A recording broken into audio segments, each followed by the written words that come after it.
Assalamualaikum warahmatullahi wabarakatuh. Halo semuanya, perkenalkan nama aku Chandra Reza Permana dengan NIM G0023039 dari kelompok A6. Pada kali ini, aku akan mempelajari bersama dengan kalian semuanya tentang materi sistem digestiva.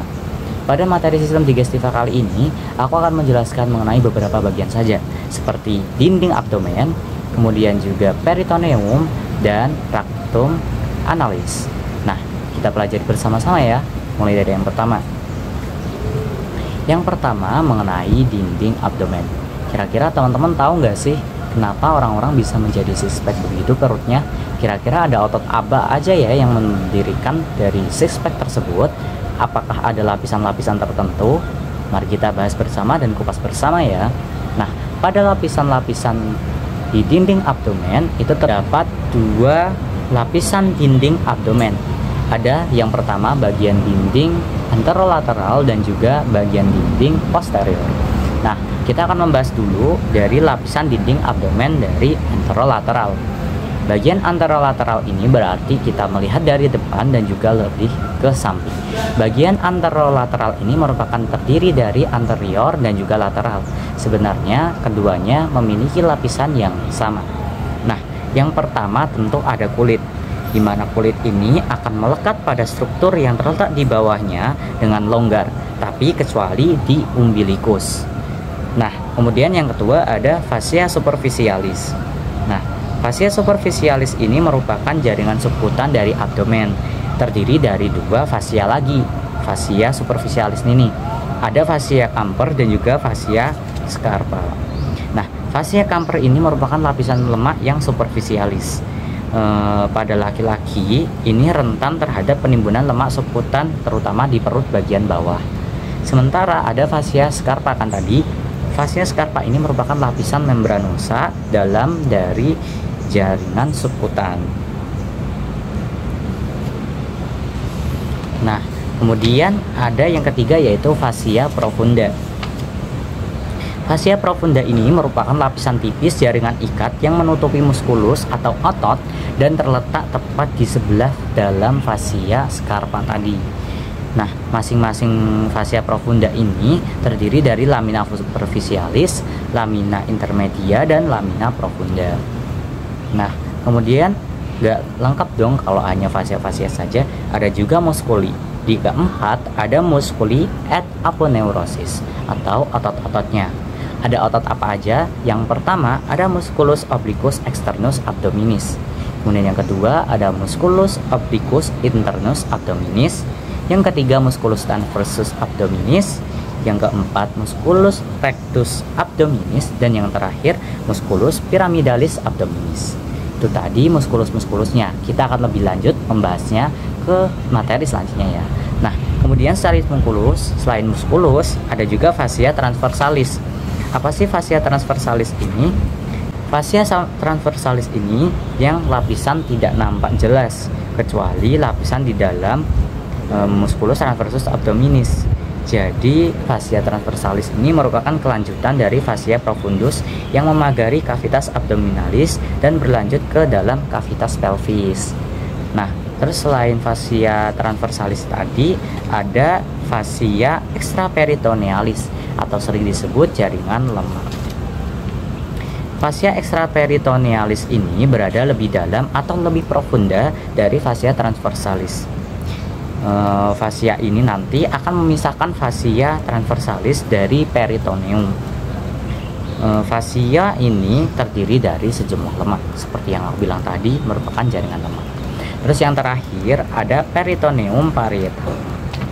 Peritoneum adalah lapisan tipis dan licin atau membran serosa yang melapisi bagian dalam dinding abdomen dan membungkus bagian dan seluruh viscera abdomen. Nah, itu tadi bagian-bagian dari lapisan dinding abdomen bagian anterolateral. Sekarang kita bahas mengenai lapisan dinding abdomen bagian posterior. Di bagian posterior ini ada sama, yang pertama pastinya ada kulit. Sama juga bersifat melindungi dan berletak di paling superficial. Kemudian ada yang kedua fascia superficialis dorsi.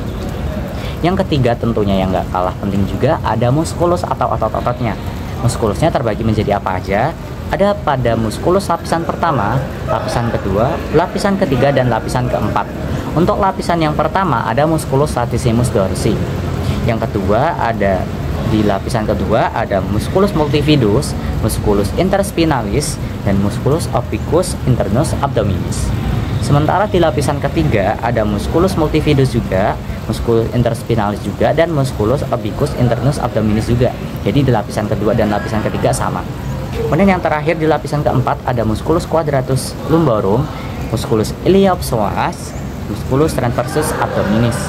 Dan kemudian dilanjutkan setelah muskulus tadi ada fascia extraperitonealis juga, jaringan lemak yang sudah aku jelaskan tadi di yang bagian anterolateral. Dan yang terakhir tentunya juga memiliki peritoneum parietal. Nah, selanjutnya kita bahas mengenai muskulus-muskulusnya untuk lebih rinci ya, supaya kita tahu siapa aja muskulus-muskulus yang melapisi dinding abdomen kita, dan juga kita bisa tahu inervasi ataupun origonya mungkin ya. Kita pelajari bersama-sama. Kita mulai dari muskulus yang berada di anterolateralis. Di muskulus anterolateralis ini ada dua jenis muskulus, di mana ada 3 muskuli pipih atau flat muscle dan juga 2 muskuli verticalis atau vertical muscle. Nah, flat muscle itu sabut-sabutnya dimulai dari posterolateral, sedangkan untuk verticalis itu dia dekat dengan garis tengah dari tubuh. Nah, kita mulai dari 3 muskuli pipih. Tentunya ada 3 muskuli. Muskuli apa saja? Ada yang pertama adalah muskuli obliquus externus abdominis. Muskuli obliquus externus ini abdominis merupakan lapisan yang terluar di dinding abdomen. Otot ini berjalan ke arah inferomedial atau pola serabut seperti huruf V. Jadi kalau ada huruf V itu merupakan musculus obliquus externus abdominis, sedangkan aponeurosisnya melebar menutupi bagian anterior dari dinding abdomen sampai ke tengah tubuh membentuk linea alba. Kemudian ada musculus obliquus internus abdominis. Musculus obliquus internus abdominis ini merupakan lapisan yang lebih profunda dari obliquus externus. Dia berjalan ke arah superomedial. Jadi pola serabutnya itu seperti huruf A. Kalau huruf V tadi kan obliquus externus abdominis, kalau huruf A itu merupakan musculus obliquus internus abdominis. Bagian tengahnya nanti akan bersatu dengan linea alba. Aponeurosis sistem ototnya ini akan membentuk valgus inguinalis bersama dengan musculus transversus abdominis. Kemudian ada yang ketiga dari musculus flat atau flat muscle, itu adalah musculus transversus abdominis. Musculus ini merupakan lapisan otot paling profunda dari ketiga otot yang lain. Serabut ototnya berjalan transversal atau sejajar. Serabut muskulusnya berakhir di anterior membentuk linea alba serta dapat membentuk valgus inguinalis bersama dengan tadi musculus obliquus internus abdominis. Nah, kita lanjut ke vertical muscle. Di vertical muscle ini ada 2 otot. Yang pertama ada musculus rectus abdominalis. Musculus rectus abdominalis ini atau abdominis ini merupakan muskulus yang berjalan secara vertikal pada dinding abdomen anterior. Dia berjumlah sepasang yang dipisahkan oleh linea alba. Otot ini dibungkus oleh vagina musculi recti abdominis. Dan lanjut ke muskulus berikutnya yaitu musculus pyramidalis. Dia juga berada di vertical muscle. Musculus pyramidalis ini berbentuk taring ular. Dia jadinya sangat kecil gitu ya. Dan otot ini tuh nggak ada di semua orang, maksudnya nggak selalu ada di setiap orang. Dia terletak di depan musculus rectus abdominis dan memiliki dasar di medial linea alba serta bersama dengan musculus rectus abdominis terdapat di dalam vagina musculi recti abdominis. Kemudian kita lanjut ke muskuli yang bagian posterior. Di muskuli bagian posterior ini terdiri dari 4 lapisan seperti yang aku udah sebutin tadi. Lapisan pertama, lapisan kedua, lapisan ketiga, dan lapisan keempat. Untuk lapisan kedua dan lapisan ketiganya sama. Kita bahas ulang ya. Untuk yang lapisan pertama itu ada musculus latissimus dorsi. Kemudian untuk lapisan kedua dan lapisan ketiga ada musculus multifidus, musculi interspinalis, dan musculi obliquus internus abdominus. Sementara di lapisan keempat yang terakhir, yang paling dalam, itu terdapat musculus quadratus lumborum, musculus iliopsias, dan musculus transversus abdominis. Nah, itu tadi kira-kira penjelasan mengenai otot-otot apa aja yang ada di lapisan dinding abdomen kita dan juga lapisan-lapisannya ya. Jadi diharapkan teman-teman bisa paham mengenai lapisan-lapisan dan juga muskuli-muskuli yang ada di abdomen tersebut. Selanjutnya kita bakalan bahas mengenai rectum analis. Nah, kali ini aku bakalan jelasin ke kalian mengenai rectum proprium dan canalis analis. Dimulai dari anatomi dari rectum proprium. Dari sisi luarnya, rectum proprium ini memiliki flexura sacralis dan flexura perinanalis atau flexura anorektal. Dia merupakan kolon yang berbentuk S jika dilihat dari bagian lateral. Flexura anorektal ataupun perinanalis ini membantu menjaga konsistensi dari tinja melalui tonus otot puborectalis. Saat defekasi, flexura nanti akan menjadi tegak dan tinja bergerak ke anal kanal. Nah, selain ada flexura sacralis di bagian sisi luar dan flexura perinanalis tadi, rectum proprium di sisi dalamnya atau tunika mukosanya terdapat lipatan-lipatan transversal yang disebut sebagai plicae transversalis recti atau Houston. Di bawah lipatan ini nanti rektum akan mengalami dilatasi sehingga membentuk ampula recti yang terletak langsung di atas dan didukung oleh diafragma pelvis dan ligamen anokokigel. Ampula recti ini memiliki kemampuan untuk berelaksasi karena fungsinya menerima dan juga menahan akumulasi massa tinja sampai dikeluarkan saat buang air besar. Hal ini menjadikan ampula recti ini menjadi elemen yang penting yang mampu mempertahankan kontinensi dari tinja. Nah, selain tadi ada plicae transversalis dari recti, ada juga yang namanya anorectalis linea atau anorectalis junction. Ini merupakan zona transisi dari rectum ke canalis analis. Penandanya gitu ya. Penanda dari zona transisi dari rectum ke canalis analis. Area ini biasanya bercirikan dengan adanya perubahan dari plicae transversalis recti menjadi plicae longitudinal anal kanal. Jadi kita ulangi lagi ya, di sisi luarnya itu terdapat flexura sacralis dan juga flexura perinealis. Sedangkan di dalamnya atau di tunika mukosanya itu terdapat plica transversa recti, ampula recti, dan anorectalis junction yang ditandai dengan linea anorectalis. Nah, tadi kan kita udah bahas anatomi dari rectum propria.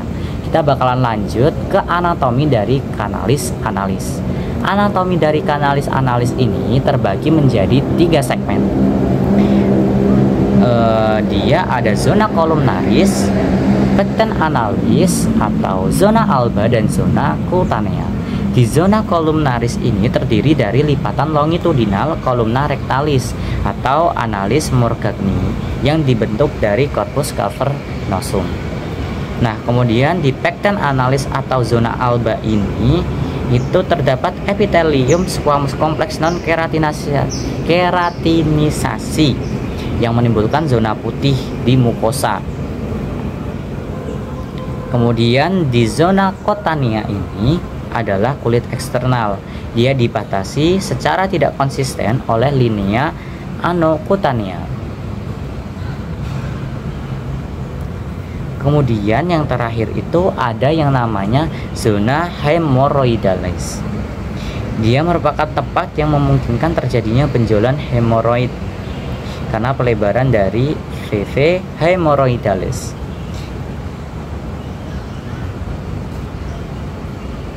Nah, jadi tadi untuk anatomi canalis analis ini terbagi menjadi 4 ya, bukan 3. Jadi ada zona columnaris, zona alba, zona cutanea, dan zona hemorrhoidalis. Nah, kemudian di struktur permukaan dari canalis analis ini kira-kira tuh ada apa aja ya? Nah, kita bahas ya. Jadi di permukaan biasanya tuh akan dijumpai yang pertama kolumna rectalis atau analis Morgagni. Kemudian dia itu merupakan 5-10 lipatan tunika mukosa longitudinal karena adanya anastomus, arteri, dan vena cabang-cabang dari pars intramuscularis arteri rectalis superior. Kemudian ada valvulae analis.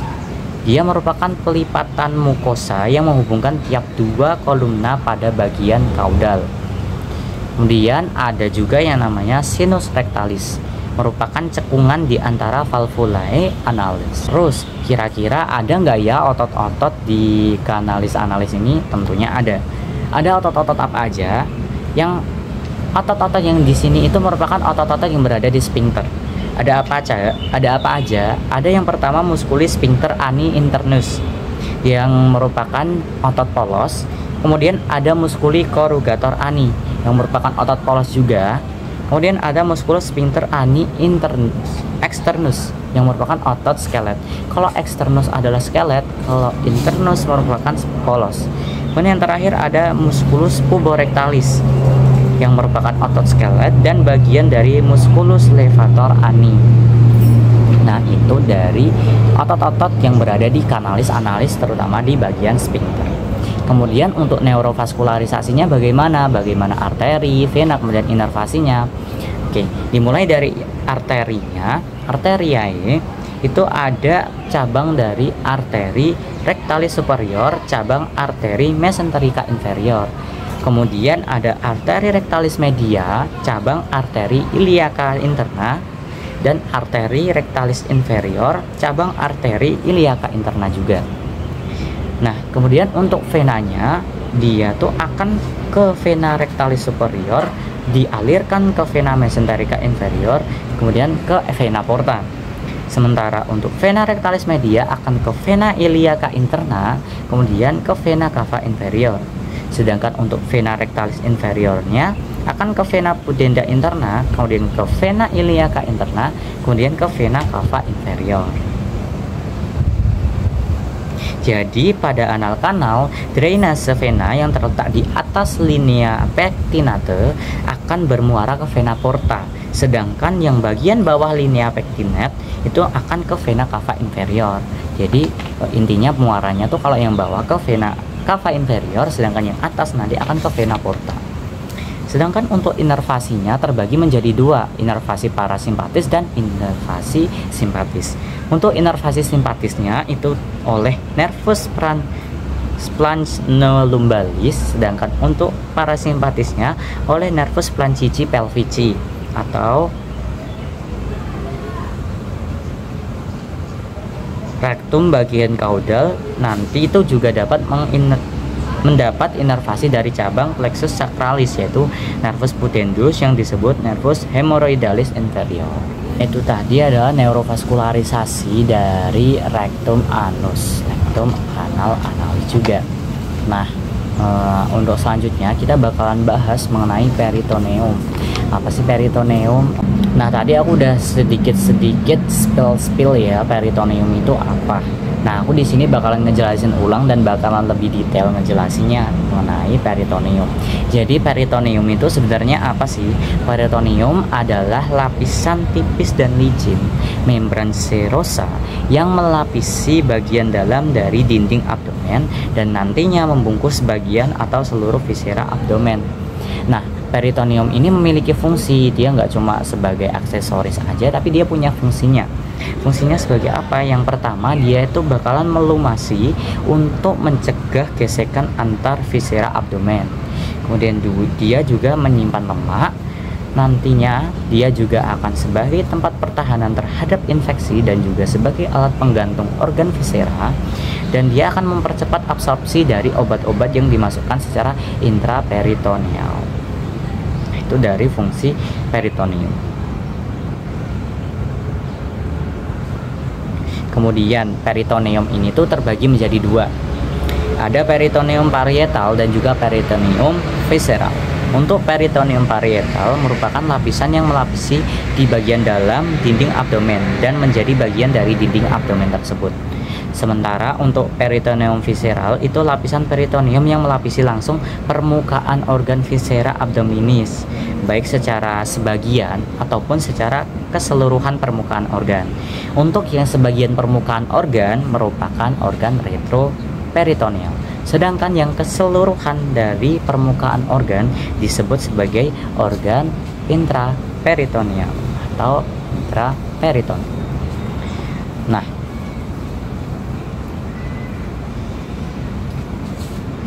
organ dari intraperitoneal ini merupakan organ yang seluruhnya permukaannya dilapisi oleh peritoneum kan. Dia meliputi apa aja sih? Dia meliputi gaster, duodenum, pars superior ya, kemudian jejunum, ileum, appendix feminiformis, kolon transversum, kolon sigmoidea, cauda pankreas, lien, dan hepar. Sedangkan untuk retraperitoneal atau retraperitoneum kan tadi organ-organ yang dilapisi peritoneum hanya di permukaan anteriornya saja atau di sebagian, tidak di keseluruhannya.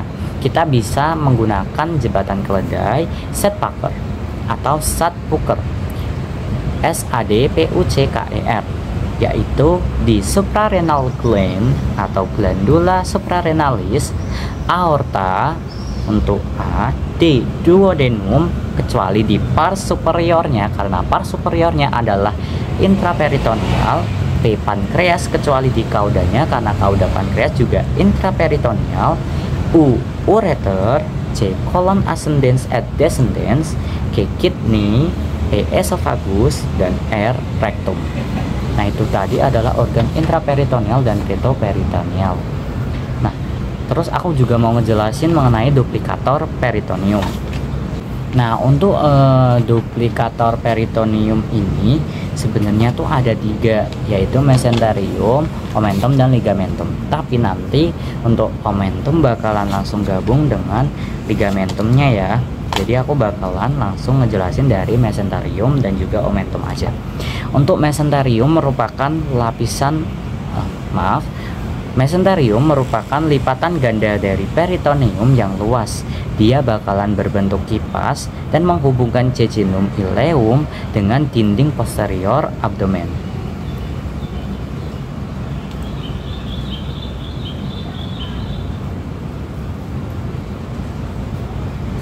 Jadi mesenterium ini melekatkan viscera intraperitoneal ke dinding abdomen dari posterior. Contohnya kalau di kolon itu ada mesokolon, di intestinum tenue itu ada mesenterium, dan di appendix itu ada mesopendix atau mesenteriol. Terus yang kedua ada omentum. Omentum ini adalah lipatan dari peritoneum yang membentang dari ventriculus atau gaster dan proximal duodenum ke organ sekitarnya untuk mendekatkan organ-organ di dalam cavitas abdominalis. Ada 2 omentum, ada omentum maius dan omentum minus. Kalau omentum maius itu yang berasal dari mesenterium dorsalis, merupakan lipatan peritoneum yang melekat pada curvatura major gaster dan duodenum pars superior. Ada 4 struktur yang menyusun dari omentum ini. Ada apa aja? Ada ligamentum gastrolienalis, ada ligamentum gastrocolica, ligamentum gastrosprenica, dan ligamentum splenolenalis. Sementara yang kedua ada omentum minus. Omentum minus ini merupakan mesenterium ventralis yang merupakan lapisan peritoneum yang melekatkan kurvatura dari minor gaster dan duodenum pars superior menuju ke fasies inferior dari hepar. Ligamentumnya ada 2, ligamentum hepatogastricum di medial dan ligamentum hepatoduodenal di lateral. Nah, itu tadi dari omentum dan juga ligamentum dan juga mesenterium, merupakan duplikator dari peritoneum. Terus teman-teman ada yang tahu nggak sih apa tuh greater sac, lesser sac, foramen Winslow? Ada yang tahu? Oke, kita bakalan bahas bareng juga itu ya.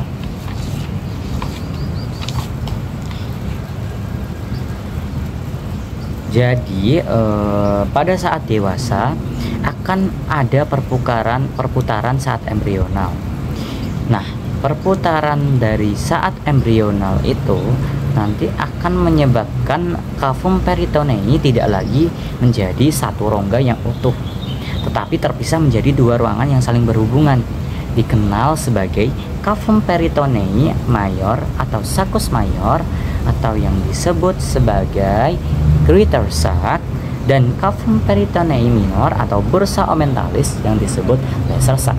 Sementara untuk foramen Winslow merupakan penghubung dari kedua cavum, baik lesser sac maupun greater sac, baik cavum mayor ataupun cavum dari minor, melalui sebuah lubang. Jadi tadi udah dijelasin ya mengenai cavum mayor yang merupakan greater sac dan lesser sac yang merupakan cavum minor dari peritoneum. Sementara ada juga foramen epiplokia Winslowi atau foramen Winslow, tadi udah aku jelasin juga yang menghubungkan kedua cavum tersebut.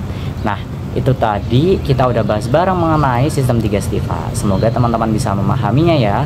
Terima kasih. Wassalamualaikum warahmatullahi wabarakatuh.